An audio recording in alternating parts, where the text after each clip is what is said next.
Instant match reaction. We've done it again. Wolves 1, Everton 2 at the Molineux. What a win for Everton again that was today. Carlo Ancelotti starting with a side that absolutely confused a lot of us. No striker on the field. It looked like Gylfi Sigurdsson and James Rodriguez playing up front. Ben Godfrey and Luca Dean in the same team playing on the left-hand side. And you know what? We all questioned Carlo Ancelotti's team. We all questioned where the movement was going to come from, where the energy was going to come from, where the creativity was going to come from with James playing up front. And you know what? It wasn't pretty at times today. It really, really wasn't pretty. Let me tell you that. It was a tough game of football to watch, but considering we've gone to a very, very solid Wolves side with no strikers in the team and we've managed to get 3 points, that is a fantastic, fantastic result that today, and it just shows the quality of our manager, and ultimately it just shows the change in this Everton team again.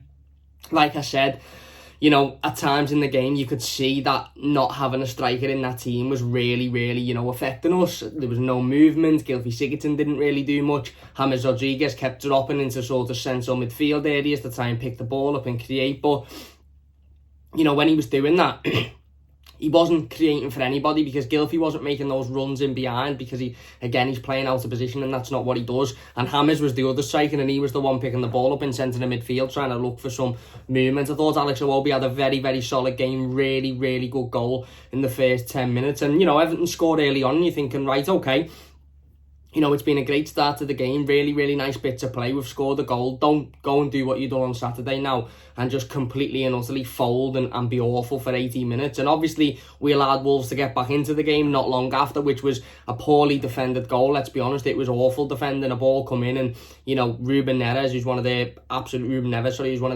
best players, has stood, you know, absolutely free with all of the time in the world to hit it at what's an empty goal at that time. But from that point on, I think defensively, we were absolutely outstanding. Wolves had very, very little in the game other than their goal, very little. And that wasn't just because they didn't create much, that was because we defended really well. Yerry Mina, so solid again in the air. Absolutely colossus at centre-back. Michael Keane is outstanding, absolutely outstanding. I don't want none of this talk about, oh, he's not that good, or from opposition fans. You're talking bollocks. If you don't think Michael Keane's one of the best centre-halves in this country, you don't watch football, mate. He is absolutely outstanding. He was brilliant again today, again, popping up with the winning goal. What a header. What a fantastic, fantastic header that was. And ultimately, given the circumstance, given the fact that Richarlison was only fit to come on and play the last 15-20 minutes of the game, given the fact that we didn't have Dominic Calvert-Lewin in the team, given the fact that Cenk Tosun wasn't, you know, going to play, given the first 25 minutes, I think if you'd have said you win this game 2-1 to any Evertonian, you'd have snapped it and you'd have been absolutely made up with it. We've gone there to a very good Wolves side. The Wolves side who the commentators spent 90 minutes talking about as if they were Champions League winners.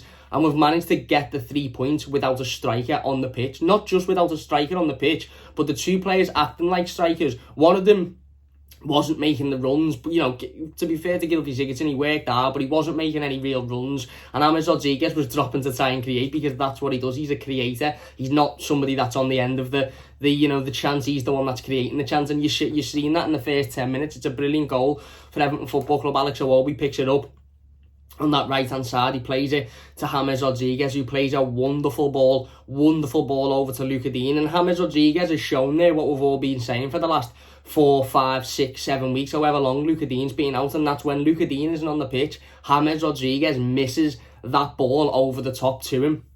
It's just not there when Luca Dean isn't on the pitch. You know, Ben Godfrey has done absolutely fantastic, and defensively he was brilliant again tonight, so solid. But when he's playing as a left-back and Luca Dean isn't on the pitch, you don't get that switch of play from James Rodriguez, and we've seen it within the first 5 minutes, what James Rodriguez can do when he's switching that ball to Luca Dean. And equally, we've seen in the first 5 minutes why Luca Dean's the best left-back in the country by an absolute mile, mate. Nobody touches him. Fantastic ball in by James. Really, really well cut back by Luca Dean. And Alex Iwobi's on the end of it. And Alex Iwobi's finish is fantastic, by the way. It's absolutely exquisite. And Everton go 1-0 up and you're thinking, right, okay, you know, we've gone from not really knowing how we're going to line up in this game. It turned out that it was sort of like a 4-4-2 with Godfrey playing left back and Luca Dean playing left mid, which actually worked really, really well.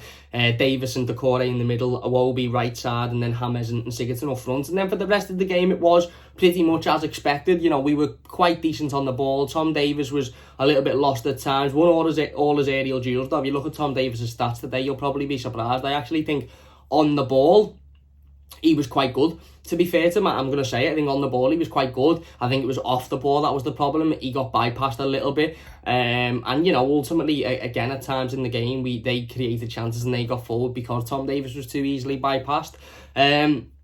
But you just knew we didn't have a natural striker on the pitch, so it was always going to be a struggle. And the fact that we've come away with 3 points, I don't know how anybody can be anything but absolutely ecstatic tonight, because that's a brilliant 3 points. And Everton have done it again. Everton have gone and put in an awful performance in the Premier League one week and turned up the next week with another 2, you know, injuries to the side. Ultimately, effectively, I know Richarlison come on, and yet we've gone out and we've won the game in very difficult circumstances. It's a brilliant 3 points. Like I said, Wolves get their equaliser. It's really poor defending. It is, you have to say. But ultimately, from that point onwards, we were solid. We weren't poor. It wasn't awful. It wasn't great. Of course, it wasn't great because we didn't have any real sort of movement up top. But it was good for what we had. And then going into the second half, we kept it solid. Wolves weren't really getting forward. Defensively, we were doing our job. And it sort of felt like, right, okay, we can take a point from this. Given the circumstance, you take it and you move on. But Michael Keane steps up. We get a corner. Ball comes in. Andre Gomez has come on at this point, which for Tom Davies, which I must admit, when Andre Gomez come on, I thought, what's he gonna bring to the team? I've said it before, football is a sport for contradiction. Football is a sport for hypocrites. Andre Gomez come on and I thought, that's like for like that. He's not gonna bring anything to this game that Tom Davies wouldn't have. And let alone a ball comes in, floats over everybody, goes out wide to Andre Gomez, and he puts an unbelievable cross in, an unbelievable cross, to be fair to Andre Gomez. And who's on the end of it? Big Michael Keane. Who else but Michael Vincent Keane to be on the end of that header? Celebrated his 28th birthday at the weekend and celebrates it with a fantastic winning goal. It's a brilliant goal, absolutely excellent. As soon as that cross come in, I was sitting there watching the game with my dad today on the couch, and as soon as that ball left Andre Gomez's foot and he seen Michael Keane in the box, he went, that's a goal. And you know, as soon as Michael Keane rose, that it was going in one place, and that's the back of the net. And it was a brilliant goal. And then from that point on, then it was just about calming it down, not doing anything stupid, and just seeing the game out. And we absolutely did that. The defence today, barring their goal, which was a poor goal to concede, was very, very solid. Godfrey done a fantastic job at left back. There were a couple of times where Wolves had sort of played that ball in behind, and Ben Godfrey had to put the accelerator on a little bit to make sure Fabio Silva or Neto didn't get to it, and he did that fantastically well. I thought Mason was solid, couple of rash decisions, couple of rash tackles, but overall I thought he was solid. And then obviously we brought Seamus Coleman on towards the end of the game, and we brought Richarlison on, who just held it up a little bit, could have even had a goal at the end, which was quite disappointing, obviously, with him running, sort of basically one-on-one with, I think it was Connor Cody, took him on, and then a Wolves defender just got back. But you know what, Richarlison done okay when he come on. I know there'll be people criticising him for that chance, but he done okay. I think he won 2 fouls in really good areas at really important times in the game. Yerry Mina was solid, everything that come at him he dealt with. Michael Keane was solid, everything that come at him he dealt with. And other than the goal that we conceded, which was poor marking and poor defending, I just think we were really solid today. And it wasn't the greatest game of football, and it's not one we'll talk about with amazing memory for years to come, but it's a win. It's a win against the side who have notoriously struggled against away from home. It's another win which takes us, I think, into the top 4 now. And we can sit here all we like and talk about how the squad needs to improve, which we know it does. Today showed that. The fact that we had to start today with no striker on the pitch and a player in Gylfi Sigurdsson who won't make any runs beyond the defender whatsoever shows that we need to massively improve this squad. But what also was evident today is what having a world-class manager does for you. And a world-class manager gets results out of players who are playing in different formations, in different positions, in different styles. He goes out and he gets results. And ultimately, Michael Keane mightn't have scored that, and we might have only took a point, but it'd have been a very good point in the circumstance. Defensively, we were very good.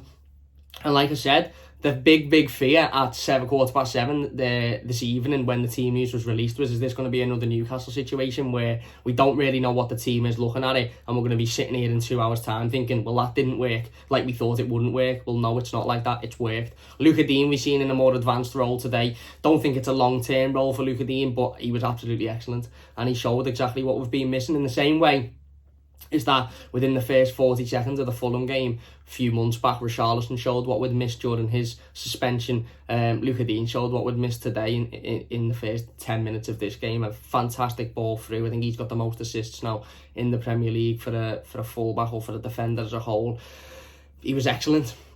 He was absolutely excellent, and you have to look at yourself and you have to look at that game and you think, if Dominic Calvert-Lewin's on that pitch, we probably win about 4 or 5, to be honest, because I honestly think Dom gets an attic if he's playing today with the amount of quality that was thrown into the box. Alex Iwobi on the other side I thought was very solid, quieting down in the second half, granted, but a fantastic goal, and he was always a threat, running at players, coming inside, finding the ball. I thought he was really solid. So there you go, a fantastic win for Everton Football Club. No complaints whatsoever. It was difficult, it wasn't great, it was groggy, but we played the game with no natural striker on the pitch. We played the game with 2 strikers, one of whom works hard but wasn't going to make any runs in Gylfi Sigurdsson, and the other who is a creator, and you've seen that. He was dropping to centre mid, he was dropping to central defensive mid at times to create, which means he wasn't where effectively he should have been, but you can't blame him for that because that's not his position. And, you know, we were calling for Richarlison to come on to add a bit of dynamism. Turns out he comes on and within 10 seconds we scored. Wasn't directly him, but and, you know, we won a couple of dangerous fouls as well. But it's a big win for Carlo Ancelotti's Everton. Takes us into the top 4 now. Given the circumstances, you take that all day. Let me know your thoughts on it in the comment section down below. If you have enjoyed this video, please do hit that like button. Player ratings will be up very shortly. Look out for that one. Big thanks for watching. Leave a like if you've enjoyed, subscribe if you're new, and we'll see you soon.